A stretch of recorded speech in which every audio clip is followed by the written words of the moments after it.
gummy bear.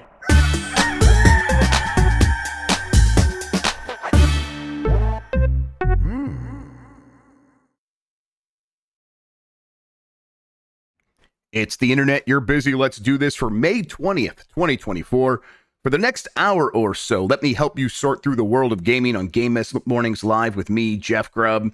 Today, Xbox and PlayStation are both reportedly considering tectonic shifts to their core products. But first, please join me in welcoming today's co-host of Game Mess Mornings. It's Emma Fyffe, everybody. Emma, how are you doing? You know, I'm just hanging in there, just living life. That's all we can ask for. That's all we can ask of you. Honestly, all we can ask is that I am still among the living. Exactly, right? That's we can't hope for more than that. We can't demand more of that. That's all you're being paid to do. It's just remain here. Just to exist. Exactly. Yeah, exactly. No, I'm good. I do not mean for this to sound like a brag and like I'm so popular or something, but like, sure, I had so many birthday parties to attend this weekend. Okay. I don't know why all my friends were apparently born over the span of 3 days. Okay. Yeah. I haven't done the math on that to figure out the, biological why of sure, it. But, of course, yeah. But yeah, a lot of birthday parties this weekend. Well, I mean, was it a good time, or by the last one you're like, I get it, we're pinning the tail on the donkey at this party too? Actually, it was very fun. We started with a party at a gaming esports bar in Burbank, California, and ended at a neighbor's downstairs last night, playing a version of Pictionary where you have to include cats. Oh, very good. Yeah, it's pretty fun. Cats the animal or Cats the musical?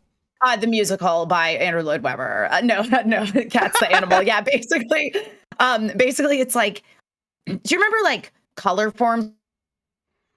Uh-oh. Did we lose you? That you like stuck to. Wait, so, okay, no, you dropped out there for a second. Oh, color no. forms. I think, are we back now? I blame Spectrum. Yeah, we're back. Okay. Am I here? You hear me now? Yes, absolutely. Okay, yes. cool.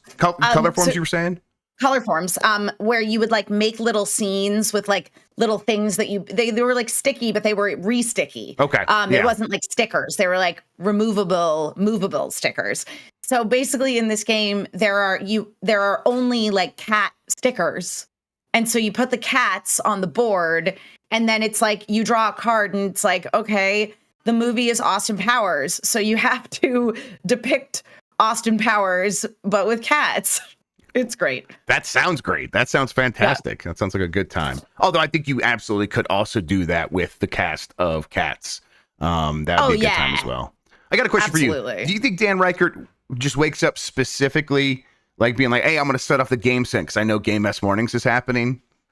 Dan Reichert? Yeah, absolutely. It's going off. Smells like explosions and gunshots.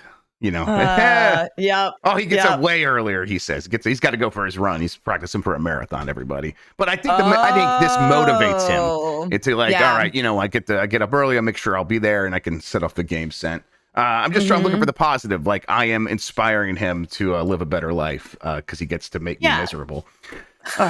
Oh boy. You know what? Let's explain what we do here. Most weekdays, I, Jeff Grubb, will help you piece your gaming life back together. That includes breaking news and maybe even some of our own original reporting. For all these topics, I'll get input from a bona fide expert who will make me look smart. If you are watching live on Twitch, welcome. You can always listen to the show later on podcast feeds by searching for Game Mess Mornings or find the RSS on giantbomb.com. You can also catch the show later with chapters and timestamps on YouTube. Hello, YouTube. All right, we have a lot to get into, so let's start the morning mess with Xbox will make changes to the Game Pass model when it adds Call of Duty, according to several reports now. This is from Chris Scullion at VGC. Xbox will make changes to the current Game Pass subscription model when the next Call of Duty game is released, it's claimed. Last week, the Wall Street Journal claimed, according to its sources and knowledge of the situation, that this year's entry, which is yet to be officially announced, will be included in the subscription service. This would mark the first time a Call of Duty game has been included in such a service at launch. It would mean for players with access to Xbox platforms, the entry cost for the game would be as little as $11. the subscription model that's how it currently stands. Yep. However, industry insider Shinobi602 has claimed on Reset Era that the addition of Call of Duty to Game Pass will also give Xbox the opportunity to refresh the structure accordingly. One user on the forum predicted that there would be a price increase for Game Pass, while another added, for sure, they want the new signups to get from Call of Duty to be on the new fee, and will probably reorganize the tiers to be less confusing mess than it is now. I saw some other people over on YouTube. I think Nate the Hate was talking about this. This is something that's been going around, and it sounds like a very likely scenario, right? If you are Microsoft and you have this big inflection point, and we did speculate about this on Friday, and I wonder why now. It is the kind of thing where you have this big game, you can move and shake things around, and people will be like, well, it's Call of Duty, I'll just put up with it. Price increase seems like the most obvious thing, but it might also give them a chance to be like, well, you know, what if we made a bigger shift that people would normally like throw their hands up about, and they probably will still, but at this point it's like, well, I'm gonna want Call of Duty. And the thing I would speculate is maybe like the simplest thing here is to move people up to that higher tier who are still on like the $11 tier. And maybe one way you do that is the $11 tier is like the older library of games, and then Game Pass Ultimate is actually where you get day one games. Now that kind of completely shifts what Game Pass is, but it's to me, when I guess I'm speculating, and I like this is I'm happy about this because I could speculate because I don't know, and so don't go write any headlines about where we're having a conversation here, everybody. This is just us figuring it out. But to me, that's like that's the opportunity to sort of to shift what people expect from Game Pass going forward now with Call of Duty. Do you think that's a possibility? And to reconfigure the tiers, as you say, because again, like they already exist. And I think that it's just an opportunity where they're going to expand. The thing that I think is unfortunate about this, because I do agree with you that most likely they are going to shift to a model where it's like you basically have to pay for the premium to get those day one releases and to get, you know, those COD titles. But I don't want Call of Duty, but I do want Persona, you know? So it's like, to me, that's very frustrating. That basically, because of this Activision Blizzard merger, which I did copious amounts of research on during the point at which it was, you know, up for debate and going back and forth. But yeah, it is. I don't want to get locked into, I have to pay more money to get any day one release because now they have Call of Duty. And so, yeah, that is frustrating. And again, that is likely what is going to happen. You know, maybe it's a thing wherein there's a partnership. Again, they now own ActiBliz, but there's a partnership level of, okay, ActiBliz day one releases, you have to be at this tier level, because I think that you would be alienating some of those people who have signed up for Game Pass, who do enjoy these partnerships that they have with some other studios like your Sega Atlases. And I don't want that to suffer because of this gigantic AAA title that a lot of people like who are not me. Yeah. And I think it's like, as we like talk it out, it's like, oh, okay, yeah, I get like Call of Duty's a big deal, but anyone who's getting into Game Pass because of Call of Duty is almost certainly going to go to the Ultimate tier anyhow, because they want to play online, and that's where you get Xbox, you know, Live, as it was once called, but online multiplayer is in Ultimate. So does this really move the needle all that much? And I think the answer is probably, it's not really about that. It is about using this opportunity to shift people like you who don't care about Call of Duty to be like, well, your games are also getting swept up in this, but Call of Duty kind of like absorbs all the oxygen at the moment. So it's like, I get it, it's such a big game, you got to move it up to that tier. But it's in reality, it's like, this is actually about making Game Pass work for Xbox, and not about making Call of Duty make sense in Game Pass. Call of Duty is just an excuse, I think, at a certain point. Absolutely. You know, there's, I think, also the possibility of them keeping most things the same and offering a new higher tier or something that includes Call of Duty. But I don't know if you could do, okay, Call of Duty is the one exception that isn't included in this. and everything else is the same as it ever was. That feels even stranger at a certain point where, yeah, I don't know. Do you think they could pull that off? It seems extremely unlikely that they would basically introduce a Call of Duty tier, you know, like that's so just singling out a title. Again, I do think that if they created a tier wherein you had access to every Activision Blizzard game on day one, that would possibly make a lot more sense. But it's not just going to be Call of Duty. They are certainly going to use that to leverage. And on top of that, I think that there will be a certain number of people who end up subscribing to this premium level of Game Pass to get access to the Call of Duty games via Game Pass on day one without really thinking through, am I actually going to play other games that are offered on Game Pass? Yep. And so ultimately they're going to end up doing something like, and I see a lot of conversations happening in chat about this as well. So I do want to acknowledge that they're not doing the math of, oh, I'm paying $30 a month, whereas I could have just bought this game for $70. Yep. Yeah. Well, I mean, there are people out there who are obviously going to do the math and decide I should just buy the game instead, and they have that option. But there is a psychological benefit of people being like, well, no, you can get it for now for a reduced price, and don't think about the monthly fee that you're likely going to keep spending on this service going forward. People do operate that way. That is something that, I mean, that's why these subscription services are so popular with these companies, is they see that this targets a different audience that's very hard to convince to spend, $70 on one game or $25 on one movie. Instead, it's like, no, here, just a little bit less than that per month, and you get all this stuff. And it's a conversation I always talk about on this show, like the conversation people have with themselves when they're trying to make a purchasing decision, and you have to convince yourself that you're going to get your money's worth. You have to tell yourself a story. Yeah. And this is a more compelling story, even if you are someone who's like only going to be playing Call of Duty. Telling yourself, well, and then I have all these other games, is something that gets people over that hump. It's always, it might have nothing to do with how you actually end up using the service, but in the moment, spending that money, it makes it hurt a little bit less. And so Microsoft's trying to navigate that. I think they're trying to present the best story possible, while also, I think, increasing their return from every Xbox Game Pass user. They just want to see the average spend on that go up a couple of dollars, like 10%. And that would make everything feel a little bit better for them. And I think they'll probably be able to make something happen here. Do you think there's a chance, though, that maybe we're looking at it from the wrong angle, and maybe the new tier is on the bottom side and it's $5 with ads? Do you think commercials are going to be showing up on our Xbox now when you go to play Call of Duty? Yikes. That could very well be the case, because ads are so annoying that people will go, oh my God, I can't take it. I'll just pay the extra money for the ad-free version. Yep. That's me.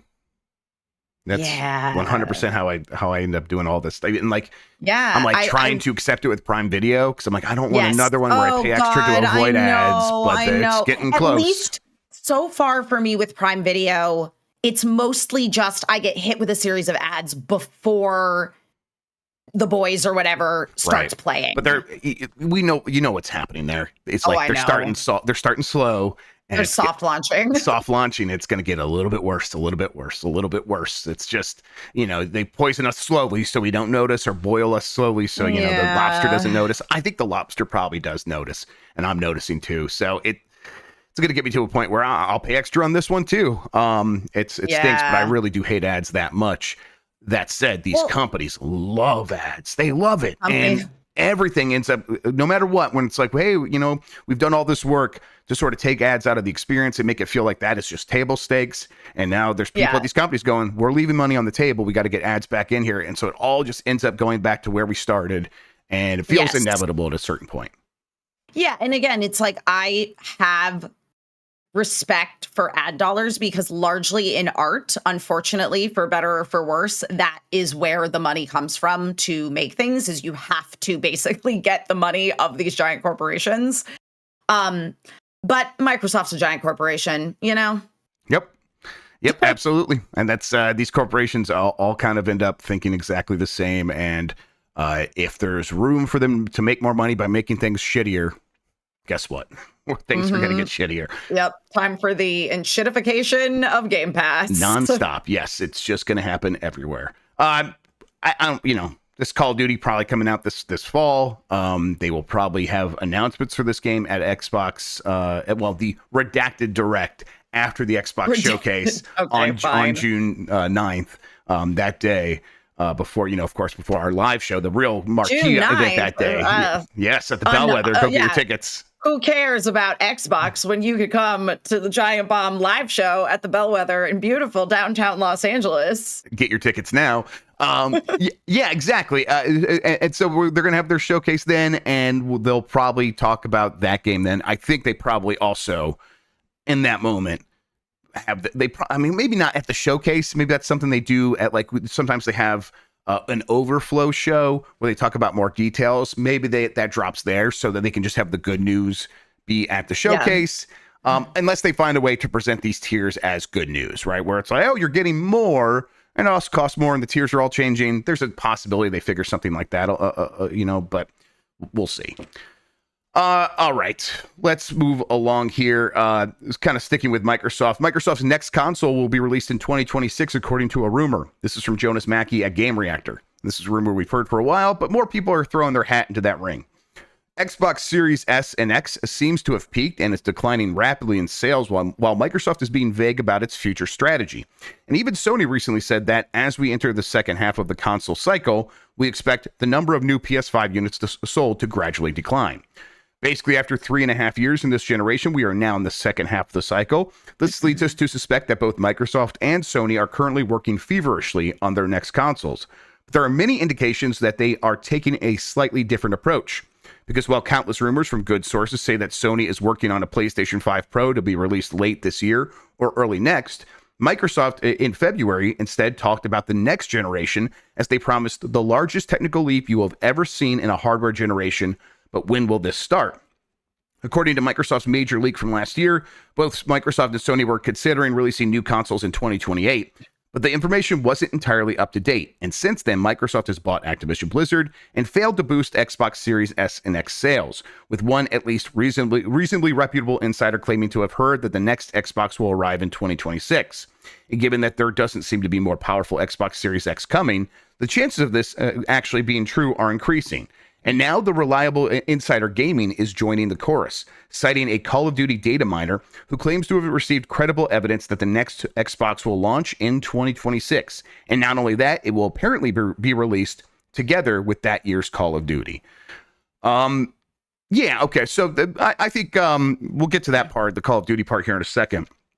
But launching in 2026 seems to be the kind of thing where it's like, okay, that starts to make some sense when you think about where Xbox is, what they've been saying to us.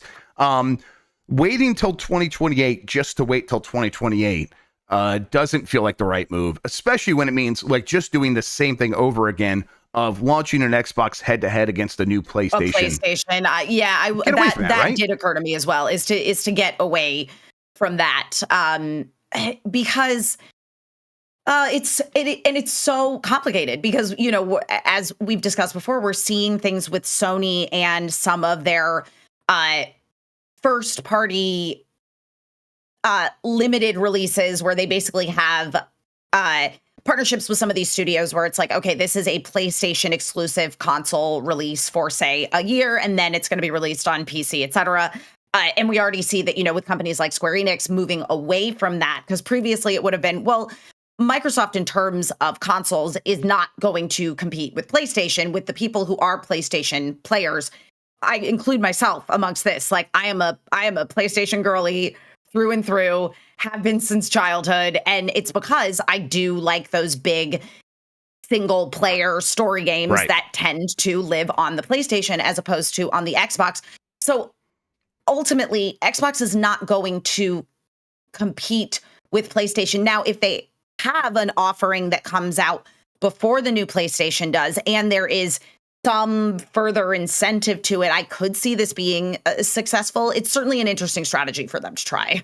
Yeah, and there's like opportunities for them to really change how things work. Well, there's rumors about like enabling other companies to provide the opportunity for players to sideload different stores onto Xboxes going forward. Whatever. We have no idea what that looks like, whether that would really happen. Whatever. That's sort of beside the point of this conversation. As it stands, a new Xbox in 2026, that is the biggest generational leap we've ever seen, which is just not going to be true. But it's not going to be true. But the promise there still is like, what it's going to be very powerful and probably very expensive, boutique. Yes, everything that goes along with that.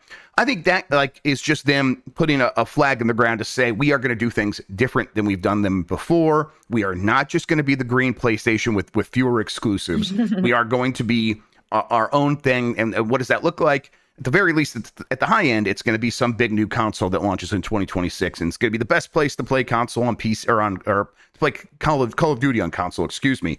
And I think that's a compelling argument to some, for sure. At the very least, though, it goes back to Nintendo has won by like going in its own direction. Microsoft's got to do that as well. It's got to just go in its own direction and stop just trying to respond to what PlayStation does. That's over.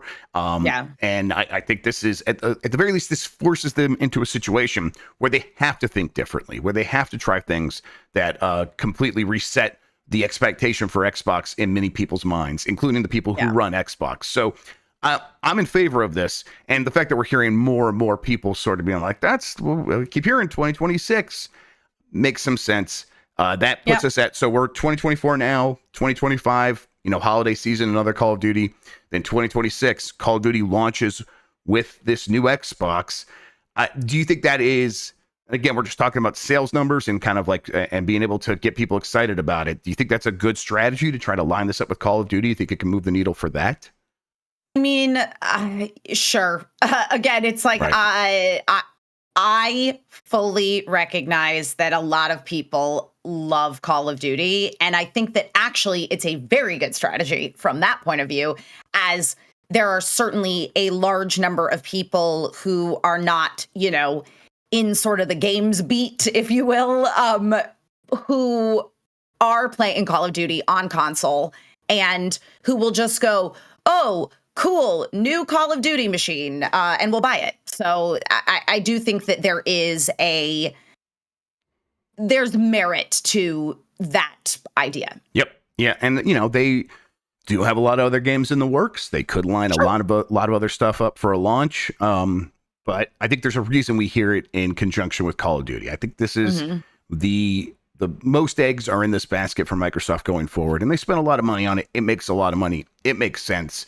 It just might not be, I don't know. Call of Duty feels like an understood entity. Like we know what it is. So there's almost only so much excitement that I think you could build around that.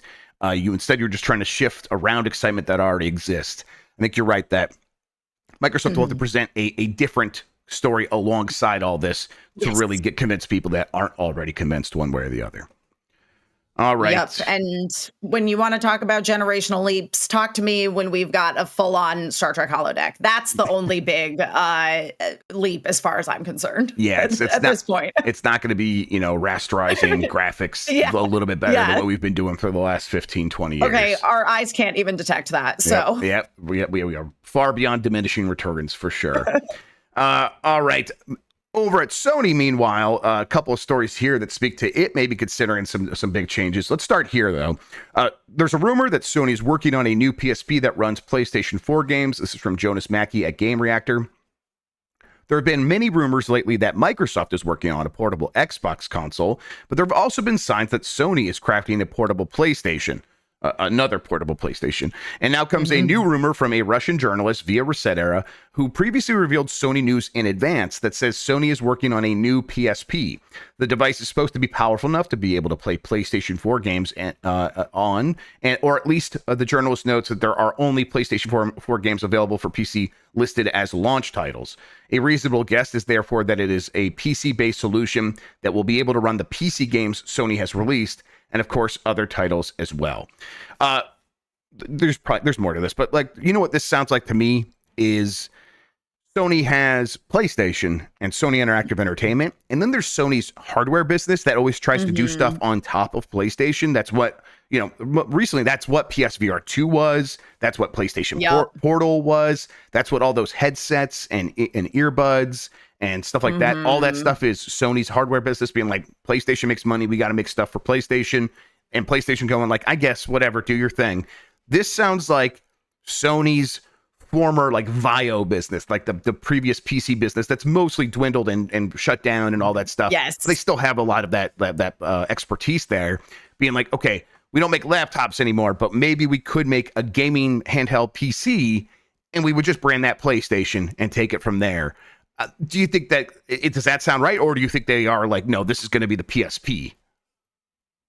I think it's just like additional hardware, as you say, that it is that Sony has this hardware division and they just feel like they need to make things because they exist. Yeah, I mean, look, I actually did have a PSP. It was my dad's, and he was like, "You can just have it," because obviously, I guess he wasn't that into it. I was pretty into it. I, enjoyed playing OG Crisis Core and Final Fantasy Tactics for the Lions. Yeah. So again, it's like I don't know. It's just in this era when you have the Switch, which again, of course, is made in such a way that you are able to play it handheld or docked on your TV. And also you have the Steam Deck. If it's not going to be this is a like full-blown console that's powerful enough to play any of your games, then I don't want it, Yep. And that is what the implication here is. Like PS5 games wouldn't run, but maybe once they got ported to PC, they would be potentially they could run. But if this thing comes out soon, it probably, future PS5 games probably wouldn't run great on it. Although, Ghost of Tsushima ran great, but that was a PS4 game. So what am I saying? Right. Yeah, we'll see. I think that this is maybe a good placeholder, a holdover until they get to a point where they are figuring out, okay, how can we have a Switch-like device or a handheld device that is going to run everything we put out in one way or another. And in the meantime, we have all these PlayStation 4 games going to PC. We do have a hardware division that is thirsty to make something. Why don't we just do this? It just feels like something that happens because you have these resources and you need to do something with them. And I think that's fine. I mean, I'll be interested. Yeah, Sony makes good hardware. Totally. Oh, they make really good hardware. And as you say, it is a situation of, okay, we are making these games available on PC. So this is another way for people to play these PC ports, basically, of these PlayStation games, but on Sony hardware. Like, I understand the thought process behind it. Yes. Is what I'm saying. Same. Exactly. I know how we get here. I know how we get here. That leads into this other story, which is a little bit different, even though it might sound like the same thing. PlayStation job listing hints at a huge shakeup for the future of the company. This is from Fandom Wire, which I don't think is any relation, right? So different. No relation. No relation. Yeah. PlayStation could be making some changes sometime soon, and the gaming community has a good guess of what it might be. Gaming handhelds are all the rage, and many seem to suggest it is the future of gaming, which makes sense for Sony and Microsoft to get a slice of. This story kind of has a preamble here for a little bit, but basically there is a job listing from the company, and the description of the roles and responsibilities include a line that reads, "Programs developed for our entertainment game consoles to run on game consoles with different architectures." That's the big thing here that people are picking up on. And essentially what that means is there's a PlayStation 5, PlayStation 4. These are x86 architecture, the same thing that PCs have been running on for forever. And now Sony's looking at this like, okay, we need to put this stuff on other architectures. The immediate knee-jerk reaction here from many people is this means Sony is looking at ARM architecture for future handhelds, and they want to make sure that their games can get translated through a translation layer to that different architecture so they just work. Similar to what we've been speculating Microsoft has been doing, because in leaked documents from last year that they filed with the FTC, they said one of the things they're looking at is maybe ARM architecture for the next Xbox, which is something that could still happen. And if they did that, they would also need a translation layer. Does that sound like the likeliest thing to you? Because I think there's a good chance that is what's happening here. Yeah, I mean, it's as we were even discussing in the previous story about this new PlayStation handheld, and I already brought up the instance of Steam Deck, wherein you have the ability to play the games in your Steam library handheld. And it does feel like so, and I again, I fully understand the strategy from the perspective of, because I do not have a Steam Deck. Sometimes there are games that come up and I go, you know what? I really want to play that handheld. So I'm going to buy it on the Switch because it exists, it exists as an option on the Switch. These are often, your older or more like classically styled JRPG kind of titles. I like to be able to play those handheld. I like to be able to lay in my bed and play my video games.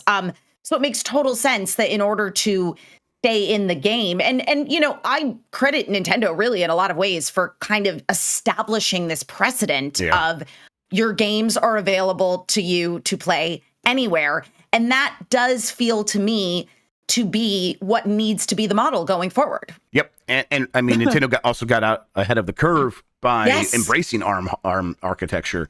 So they're set up for the future. x86 and ARM are in a battle. We talk about this all the time, but I'll reiterate. They're like in a battle towards the middle where x86, very powerful and efficient. ARM, less powerful, very efficient. And now both are kind of heading in the same direction where it's like x86 is getting more efficient, especially as AMD makes these handheld versions that, have pretty decent battery life for the fact that they're running, I'm playing Ghost of Tsushima on the Steam Deck right now. And it's like, man, I got like an hour and a half, an hour and 15 minutes. That's pretty impressive. ARM on the other side is like getting more powerful and staying very efficient, as we see like now Resident Evil 4 runs on the iPhone 15 or whatever, for example. So they're both heading in the same direction, but it seems like based on the current trends, ARM is going to become more powerful faster than x86 becomes more efficient. So if you are one of these companies and you are trying to plan out the next 5, 10, 20 years of what you're doing, you might be in a situation where we need to consider ARM. That is actually the only viable solution for the future because all our competitors are doing it. And for Nintendo, they're like, well, we're already there, and our games are just going to be a little bit easier to translate now. It seems like they are still going to have some sort of compatibility layer from the Switch to the Switch 2, but they are still in a better position than where Microsoft and PlayStation are, where it's like, no, they're all on x86, and we got to get all these games. If we want to keep backward compatibility and keep people's libraries intact, we have to make this huge transition. That's going to could be painful, but they are researching this right now to solve that. And this honestly could just be what this is all about. Future-proofing their decisions, right? Yes, absolutely. And ultimately, you look at a company like Nintendo who was ahead of the curve with this and really established this precedent. Nintendo has always kind of existed on its own island. Its properties are so well established. And again, because they came at their most recent console, the Switch, and as you say, there's going to need to be a level of compatibility in order to play, Switch 2. But they are already at a tremendous advantage. And all of these other companies are going to have to do a lot of work internally in terms of how their, software hardware runs to get on Nintendo's level. So I don't think that Nintendo's not sweating anything here. They just get to kind of be like, yeah, we already we figured out the way that we're fully in bed with this. NVIDIA. It's like they're going to help us figure all this stuff out. You guys are going to have to either make a deal with NVIDIA and then have all this work ahead of you. And good luck with that. There's all other possibilities here, though. What do you think the chances are that this is about? We have live service games for PlayStation. We're making a big live service push, and we want to make sure that our games are everywhere, including smartphones. Do you think this is maybe about getting Helldivers 2 on smartphones or something like that? Maybe not just Helldivers 2, all their live service games. So it's super interesting to me because I recall when Genshin Impact launched, it was obviously available PC, mobile, and PlayStation. So I do think that there is a possibility that, you do want your live service games like your Helldivers to be on smartphones and to just be generally, in general, live service games, you want them everywhere. Yep. Everywhere. So that to me, and especially when they are at a affordable or free to play sort of level. Yeah, I mean, again, the way that you get in with people, especially younger people, is everybody has a smartphone. Yeah. Okay. Well, then, okay, let's go one step further. What if this is about putting PlayStation games on Switch? What if this is about Switch 2 comes out and they're like, we have live service games that we want to be everywhere, and maybe they should also be on Switch 2? You think there's any chance of that's what's happening here? Wow, I didn't really consider that. I mean, wow, that would be big to get their properties onto a Switch 2, especially because then they're in a position of Nintendo has already figured this out. So if we just figure out how to make our games available on Nintendo's upcoming update to the Switch, it makes sense to me. Yep. It's not impossible. And I think that the Sony is like looking at, hey, we want to make sure that we have every option on the table. And the reality is you do this work now and you have a team that is very good at producing these compatibility layers. That does offer up the flexibility to move in any direction. And that's probably what this is really about, is just having a team there that is technologically sound and doing this work. And then later you can make the business case for whatever you need to do with it. In the meantime, it's like, well, at the very least, we can put some of these games on smartphone. And if we need to move to ARM from our current stuff, we can have the technology in place to carry all of that work that we've done so far forward. Because the one thing Sony can't really do now is say your library of games that you purchased doesn't work anymore. That is that is the massive tool in their toolbox that has enabled them to establish a dominance that seems unassailable. It seems like Microsoft can do nothing about. Phil Spencer himself has said that. It's like, there's nothing to be done. Everyone already has their library, and they're not going to abandon that to come over to Xbox. No. So whatever happens going forward, that is probably a number one priority for them. And that's what this speaks to, I think, is that priority. Yeah. All right. What we're going to do now is we're going to take a quick break. When we get back, Fallout is in Fortnite. There's revisions to what we expect from gaming this year and a lot more right after this.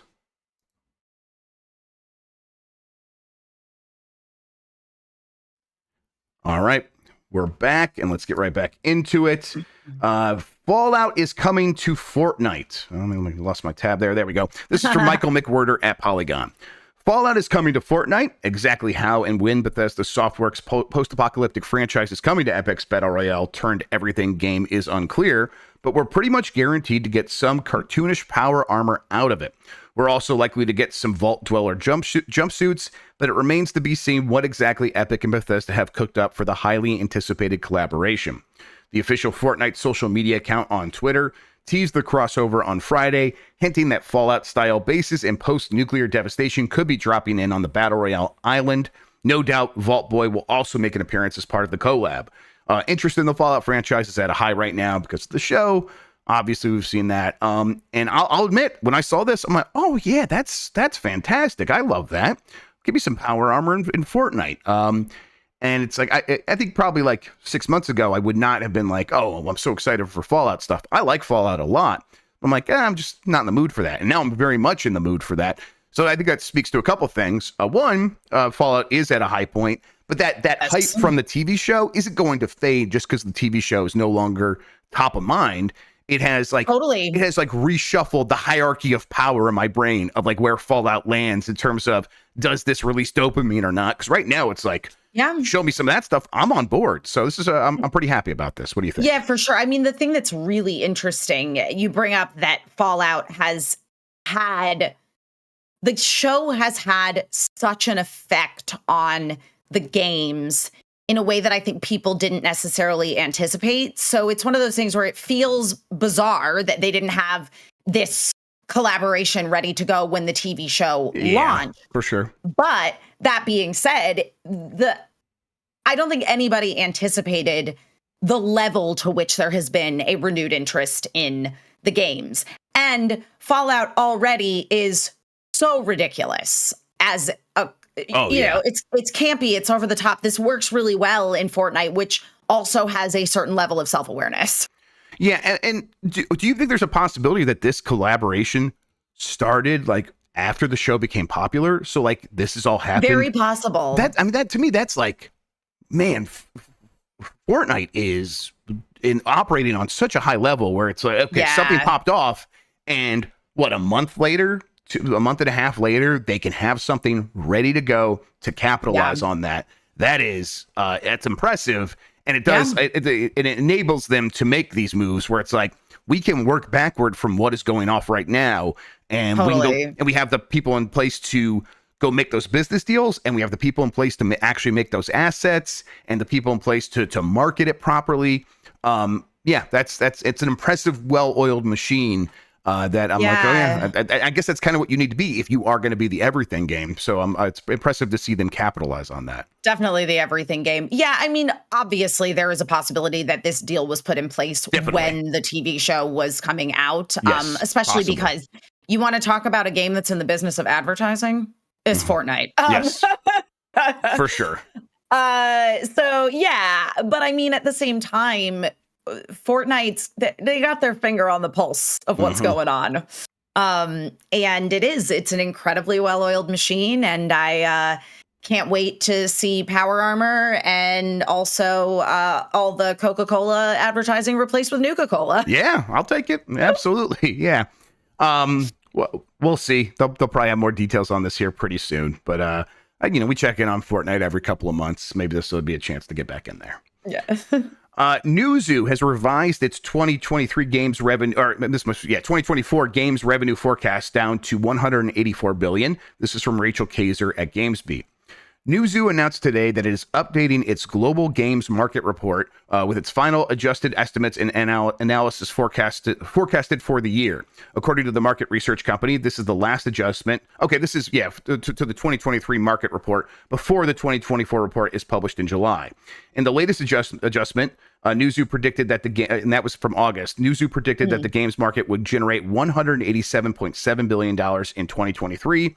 However, Newzoo's latest report put the estimate down to $190 billion, down 2%. So that must be based on what they've seen now, and they actually locked that in. This is going to make 2024's revenue a little bit more difficult for it to match what it did last year. And that's really going to speak to where we're at overall with the industry, that everything is so vibes based with investors, where they are, the industry could make a lot of money, and it could have made so much money where it was like, oh, and it's up a little bit. But now the fact that last year did a little bit better than it did before, it's going to make those comparisons a little bit tougher to match. And that's going to make investors feel bad. And that's going to mean they're going to invest less. And that means we're going to get fewer games from people that rely on investment, which turns out to be much of the industry, not just like indie games or like the big indie studios or the big publishers. It's everybody, because no one likes to pay for stuff themselves. That everyone's like, we have to go out there, borrow money to make this whole thing go around. And investors are in a bad mood right now, so everyone's suffering. Yes. Do you see a change to that coming anytime soon, or is it really going to rely on the vibes changing with Switch 2 and Grand Theft Auto 6, which we now know is coming in fall of 2025? Is it just everyone trying to survive until then? Yes. I mean, that's what I think.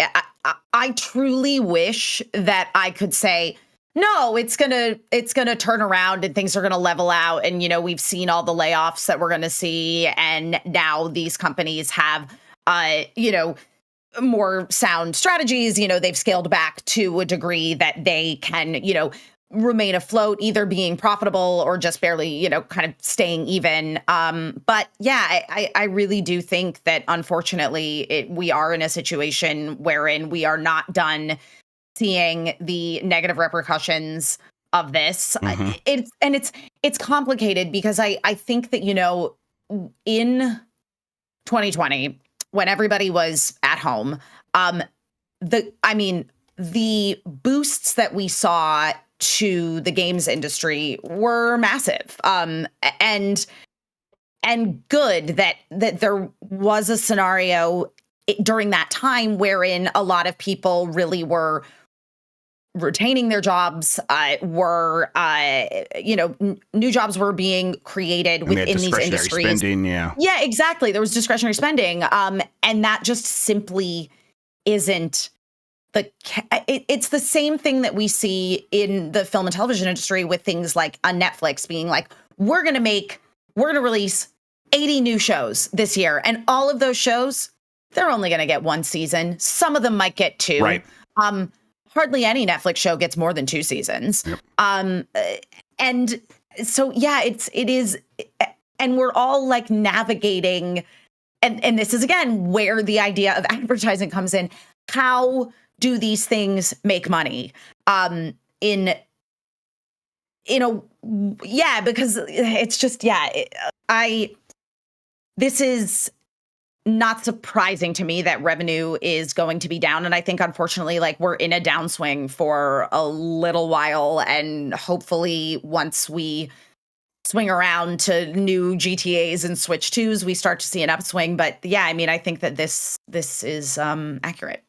Yeah. And I think it's the kind of thing where it's very easy to be like, well, yeah, things feel bad, so I get it. But investors are also just bad at this sort of thing, and they always are. And they are they're governed by their emotions, and they actually aren't as data driven as they claim to be.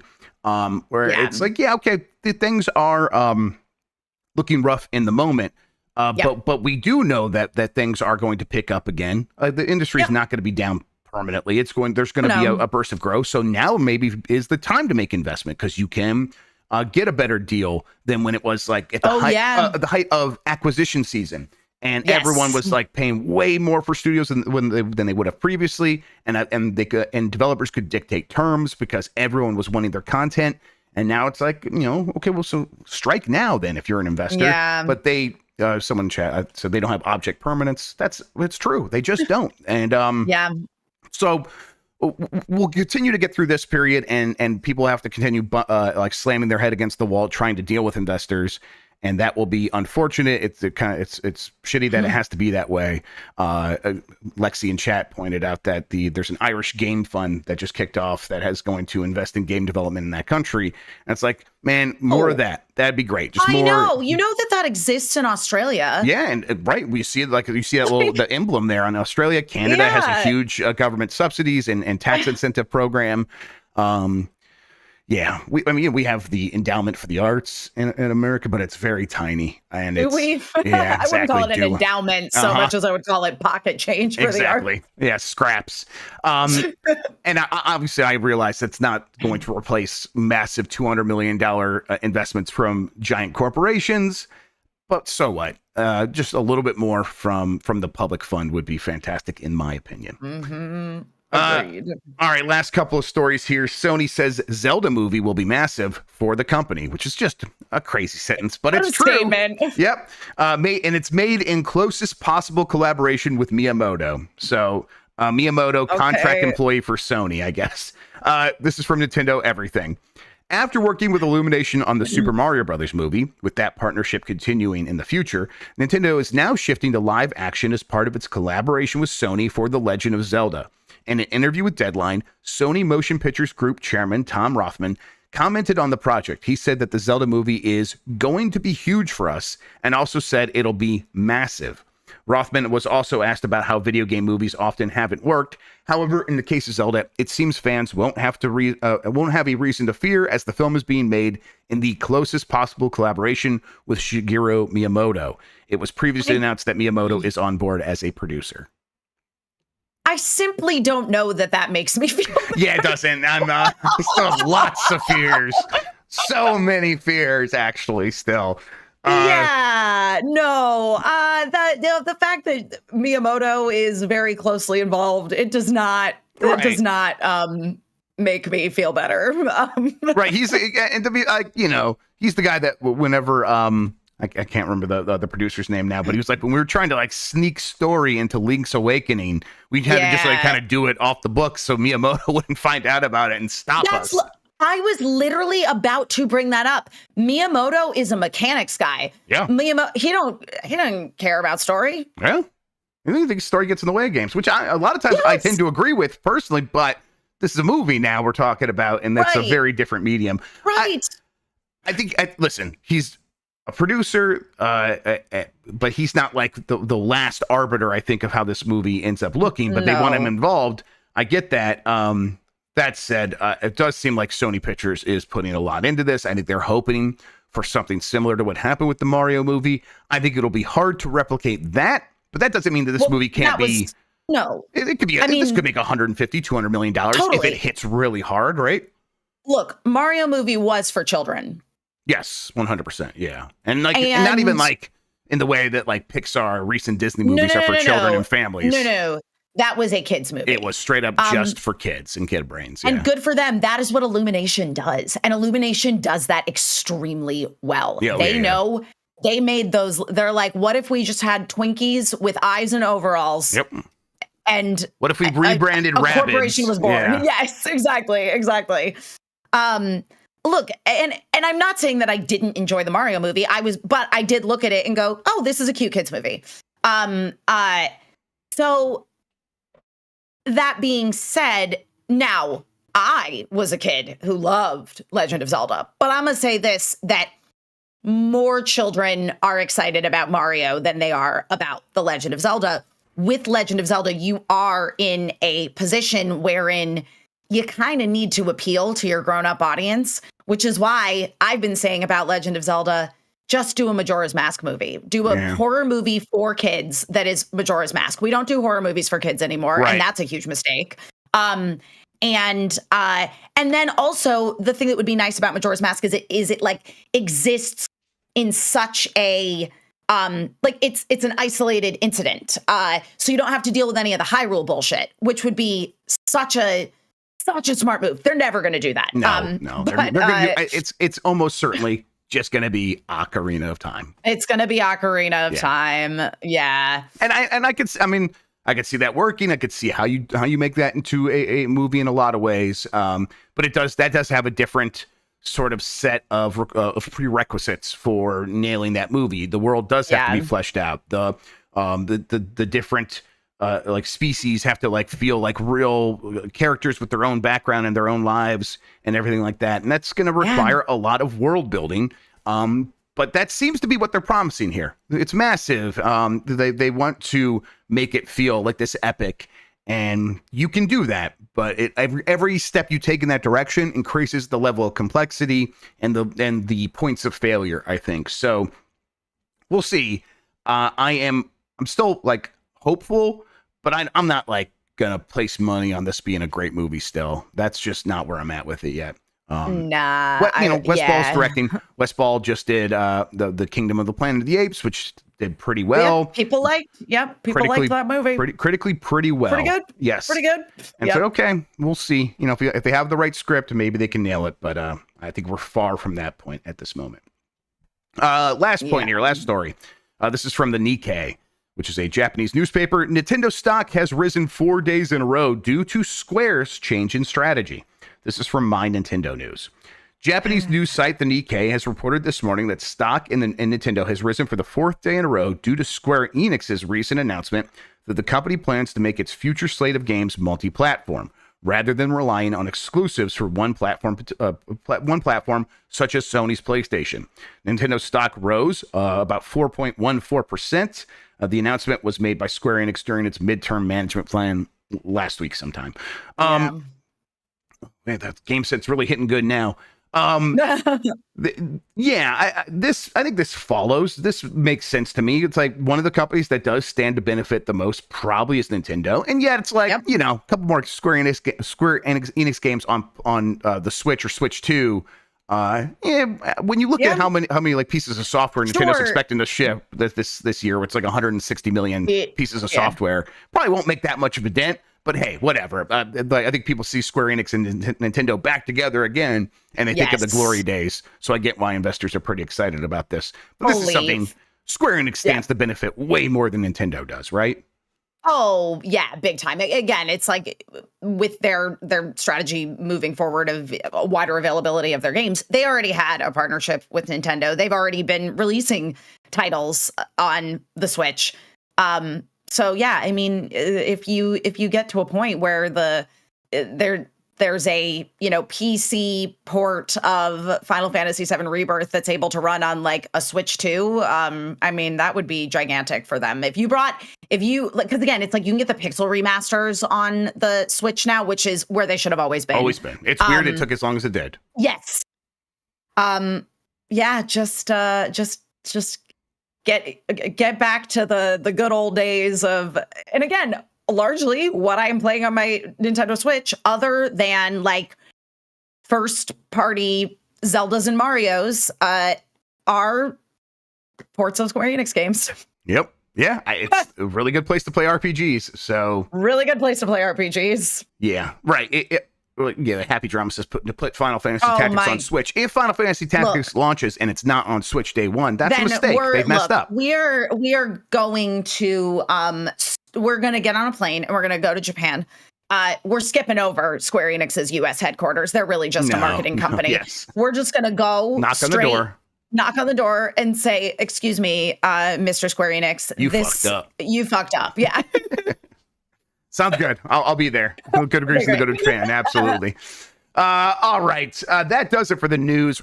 Let's get to the poll question from last week. Will you get Game Pass for Call of Duty? 5% said yes. 12% says no, I won't get it. 33% says I already have it. And 50% say I don't care about Call of Duty.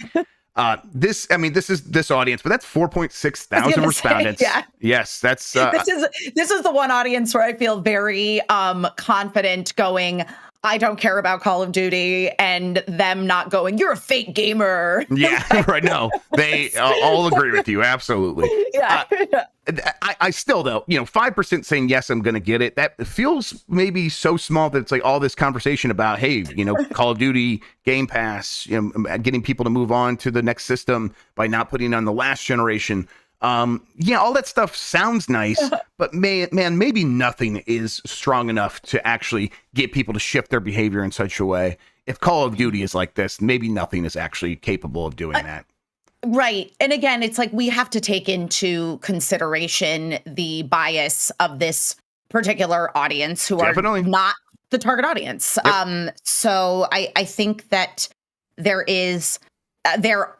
in the wider world, there are a lot of people, again, who it's like they just play COD. And they play COD and that is the only game that they play.